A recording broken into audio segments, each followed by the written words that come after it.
ফ্যাসিবাদী স্বরাষ্ট্রমন্ত্রী যেভাবে বক্তব্য দিতেন, আমাদের স্বরাষ্ট্রমন্ত্রী সে একইভাবে বক্তব্য দিচ্ছেন যে মাননীয় স্পিকার, সকল সীমান্ত হত্যাকে সীমান্ত হত্যা বলা যাবে না।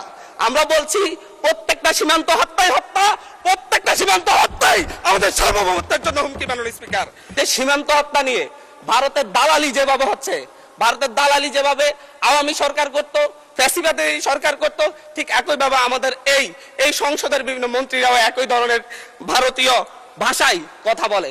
এবং ফ্যাসিবাদী স্বরাষ্ট্রমন্ত্রী যেভাবে বক্তব্য দিতেন, আমাদের স্বরাষ্ট্রমন্ত্রী সে একইভাবে বক্তব্য দিচ্ছেন যে মাননীয় স্পিকার, সকল সীমান্ত হত্যাকে সীমান্ত হত্যা বলা যাবে না।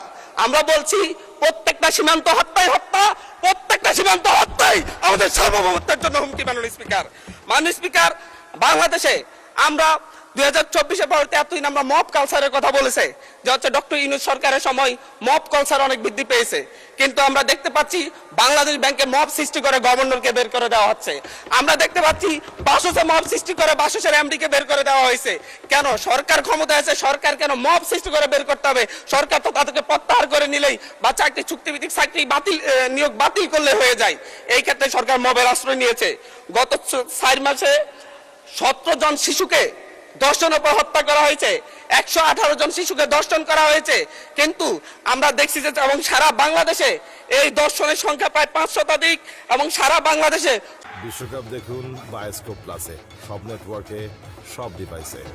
6 শতাধিক খুনের ঘটনা ঘটেছে। আমরা স্বরাষ্ট্রমন্ত্রীকে এখানে প্রেমজনিত একটা শিবির নেতার ব্যাপারে আমরা এখানে বিবৃতি দিতে দেখেছি, কিন্তু মাননীয় স্পিকার, আমরা ওনার নিজ আসনে ডাকাতির পরে মা মেয়েকে যে ধর্ষণের ঘটনা ঘটছে সেটার বিবৃতি আমরা এই সংসদে দেখি না। মাননীয় স্পিকার, বাংলাদেশের ন্যায় বিচার সুবিচারের কথা বললে সেটা যদি হচ্ছে একপাক্ষিক হয়ে যায়, দলীয় হয়ে যায়, তারও বড় সমস্যা। আমি এই সংসদে বলেছিলাম আমার এলাকায় অভিযোগ উঠেছে সাপলাগলিতে ভোট দেওয়ার কারণে বিএনপির লোকজন একজন নারীকে ধর্ষণ করেছে। আজ পর্যন্ত এটার কোনো সরকারি তদন্ত রিপোর্ট নাই। এই ব্যাপারে আমাদের স্বরাষ্ট্রমন্ত্রী এখানে দাঁড়িয়ে কোনো ব্যাখ্যা দিবেন কিনা মাননীয় স্পিকার আমি জানি না।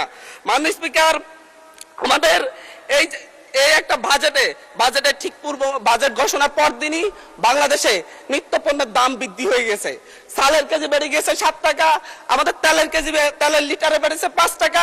কিন্তু হচ্ছে আমরা সরকার বলছে জনগণের আস্থা ফিরে এসেছে।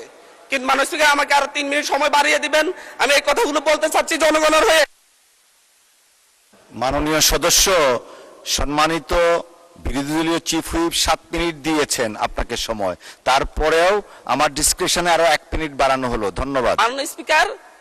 মাননীয় স্পিকার, সরকারের এই বাজেটের উপর যে জনগণের আস্থা নেই, ব্যবসায়ীদের আস্থা নেই, তার প্রমাণ বাজেটে খাদ্যপণ্যের দাম কমানোর একদিন ঠিক অব্যাহতি পরেই চালের দাম, ডাইলের দাম খুচরা বাজারে বেড়ে যাওয়া। মাননীয় স্পিকার, 24 পরবর্তী এই সংসদে এসে আমরা একটা খ্যাতির বিড়ম্বনা দেখতে পাচ্ছি। মাননীয় স্পিকার, সর্বশেষ এরকম খ্যাতির বিড়ম্বনা দেখা গিয়েছে এবং শেখ মুজিবুর রহমানের ক্ষেত্রে যেদিকে তাকিয়েছে, শিক্ষা প্রতিষ্ঠানের নাম বলেন, বিশ্ববিদ্যালয়ের নাম বলেন, রাস্তাঘাটের নাম বলেন, সব শেখ মুজিবুর রহমানের নামে।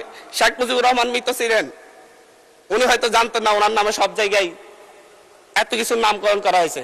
কিন্তু আমাদের এই সংসদ একজন প্রতিমন্ত্রীর সেই খ্যাতির বিড়ম্বনা আমরা দেখতে পাচ্ছি। উনি কিছুই জানেন না, কিন্তু 10-12টা শিক্ষা প্রতিষ্ঠানের নাম ওনার পরিবারের নামে হয়ে যায়, রাস্তাঘাটের নাম হয়ে যায় এবং এমনকি ইউনিয়নের নাম পর্যন্ত হয়ে যায়। এটা একটা মিরাকল। মাননীয় স্পিকার, আমরা এমন এক মিরাকল সংসদে আছি যে সংসদ আমরা ফ্যাসিবাদকে উৎখাত করে আমরা এই সংসদে এসেছি, সকলেই কম বেশি নির্যাতিত হয়েছে।